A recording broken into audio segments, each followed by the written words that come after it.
Hey YouTube, it's Matt with Olympus Reptiles. We're going to share 3 additional snakes with you. These are 3 that we have added from other people.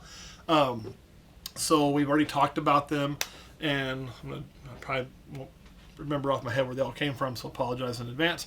But I can tell you they all came from Patreon members. So when we talk about, this is my shameless plug, okay, my shameless ad. One of the cool things about our Patreon page is there is no extra charge for this. It's part of being a member. We allow, buy and sell on there. So you can sell yourself. You don't have to sell to us. And we have personally bought animals off of our Patreon page. We have personally traded with animals off of our Patreon page. So you have the ability to, if you're breeding, sell your animals to people that you can physically talk to and know that you see posting all the time on the same groups that you enjoy. So that is, I think, one of the biggest bonuses because, it's a free market. And people are like, well, I don't want to have to pay to sell my snakes. Well, if you're on Moore's Market and you're going to pay to sell your snakes because you have to have an account that can handle more than a few, this is kind of the same thing the more places you are. Plus, on ours, you're much less likely to get scammed because every buyer is a member too and also paying to be there, and you can physically talk to them.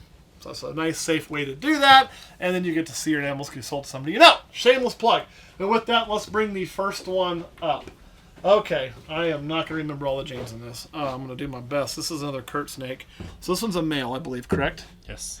And it is a super inchy? Yep. Pastel? No. Okay, just tell me. I forgot. I believe I'll have to double check because I'm now second guessing myself. But I'm sure it said super inchy lesser fire. Sounds right. I bet it is. Yeah. Yeah. Again, I'm horrible at remembering genes. I do know this one came from Wolfgeist. Yeah. So it's a super inchy lesser fire. And, we kind of looked at what was in him when we got it, decided, is this something we can use, etc. Say we can, kind of figure out how we'd use it. And then we just grow it up. And when he's not ready yet, so we have to worry about it this season. But going into next season, this will be a male we'll start probably using on things that we want to definitely add inchy to. And maybe we'd like to add brightening genes like fire or lesser. So like actually one of the snakes we showed that we held back, that Orange Dream one, this would be a really, really good one for that.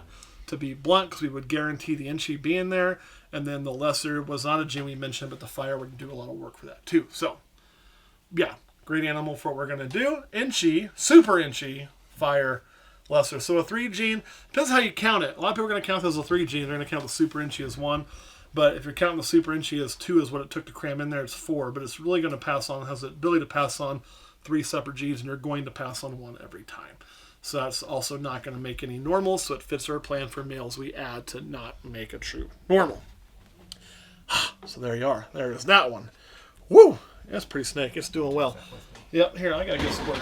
Now something else, since these are snakes that are still new to everything, before we touch any additional animal, and before we got that one, it is a full disinfect every time. That's just not because there's anything wrong. We've had them long enough now. We're not really too concerned. But it's just a good habit to be in when they first come into your collection, and even if you're keeping something in a different room, like some people are like, well, I'm in the quarantine in this other room, so I have to worry about that. Bullshit, you got to worry about that because you're going to transfer things on your skin, most likely. That physical contact to contact is where that's going to happen. So this one is a chocolate het clown Orange Dream. That's what I was thinking. I was trying to remember what we're looking at. So the chocolate and the Orange Dream together, you're going to get the nice rich darks, but it's going to be a little bit brighter color. Of course, the het clown is going to be snake clown. Now this is a female, so we're going to raise this up. This would probably be right now today, if I had to pick a breeder for it, would be the inchy clown most likely, because I think the chocolate inchy Orange Dreams would be really, really cool. If we already get to some of that, because we have some other Orange Dream stuff that is het clowns, so we may get to inchy Orange Dream clowns beforehand, then we'd probably pivot and do the pastel lesser het desert ghost here, just because you're going to have a lot of incomplete dominant genes. You're going to have the desert ghost. I shouldn't say het, it is a pastel lesser desert ghost het krypton. Sorry. And then you're going to have the het desert ghost with the possible cryptic looks with some other genes getting in there. And you're going to get to play with that darkening chocolate, and you're going to then start to mix with something like desert ghost or krypton, which would be really badass. So, really cool snake. This one came from Anna at Flat Mountain. I gotta ask where that name comes from. Flat Mountain. I'm sure it's something to do with being in Nebraska in the Midwest, which is as flat as western Kansas. Probably. It's a catchy name because it doesn't go together. Anytime you stick 2 words together that don't go together, it makes people remember it. It just does. All right, so the really cool animal, we'll go ahead and toss that one back. We'll pull the third out. Now, this third one, is another male. This is one we also bought off of Patreon. This thing is one that I am actually really, really excited about. Really excited about. It's growing really well. Oh, yeah, I need to go get a squirt. Hold on a second. Breaking my own rules, but you didn't hear it. I was going to bring it back. Oh, you're going to bring it to me? Well, I'll bring it back, but you're getting the last one. So this one is one that we desperately needed.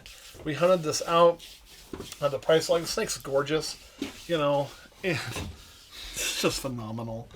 So this is one of those dream snakes. And now these things are really reasonably priced, but back in the day, this was more money than what we could have ever imagined when we first got into this.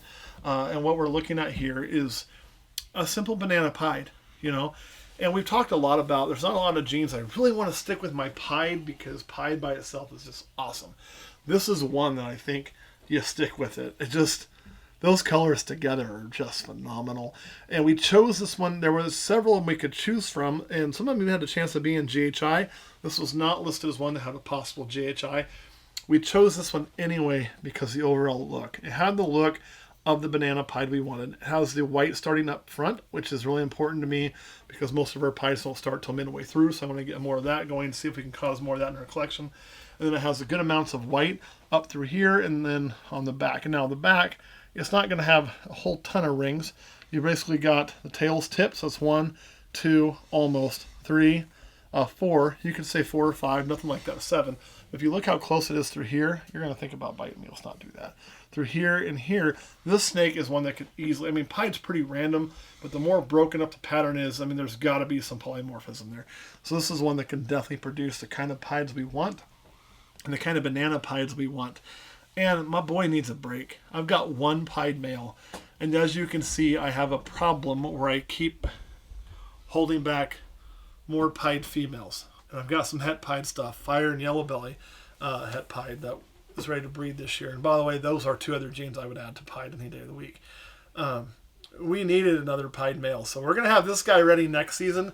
He's going to take some of the pressure off my male, and we should start producing like visual pied things. Other thing we can do with him is we can throw him to the het stuff, as long as we're not doing one for the double recessives, because you're going to kick one more incomplete dominant. So when you miss on the het, you're more likely to catch that banana and some other things, and everything will be at least het pied, so it would add a lot of value to the non-pied ones. All right, well, anything you want to add about these 3 snakes?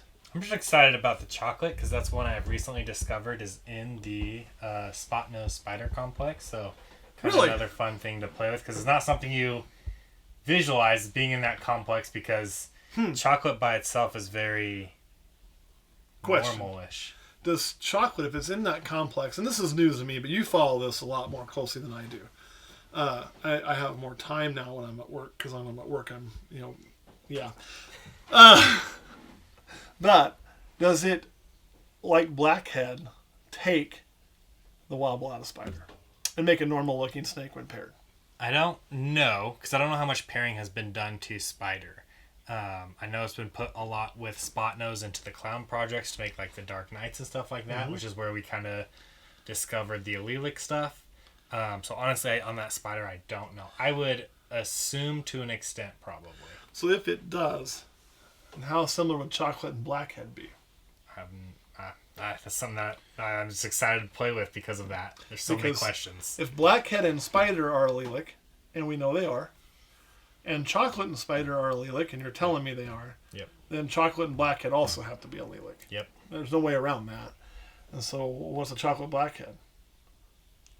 Pretty cool looking snake. Who knows? Yeah. Or, it's the weird thing with that blackhead spider, you get normal, but you only make this. So that's really cool to find those parts of their complex. So that's going to raise more questions and maybe choose some of our breeding plans. It'll be interesting. So, really cool. Kurt, anything you want to add? Yeah, can I say which snake I like out of all of them? Well, we're going to do that. Let's just have something else to add. All right. Just that. Pick your favorite, Kurt. Listen, guys, Kurt is chomping at the bit to tell you his favorite, and that doesn't happen every day, so we're going to let the man speak. The Super Inchy Lesser Fire. Super Inchy Lesser Fire. Okay. I'm not surprised it's got Super Inchy in it. Caleb, what about you? It's got to be the chocolate orange dream. It's got the chocolate, which is a fun gene to play with. There's a lot of questions about it. And it's also got clown. So to show the diversity in our little, what would you call us? A triplet tet? Tri-tet? Three Musketeers. The tri. Three Musketeers. We don't talk about the fourth Musketeer. The three amigos. So I'm going to go with the banana pie.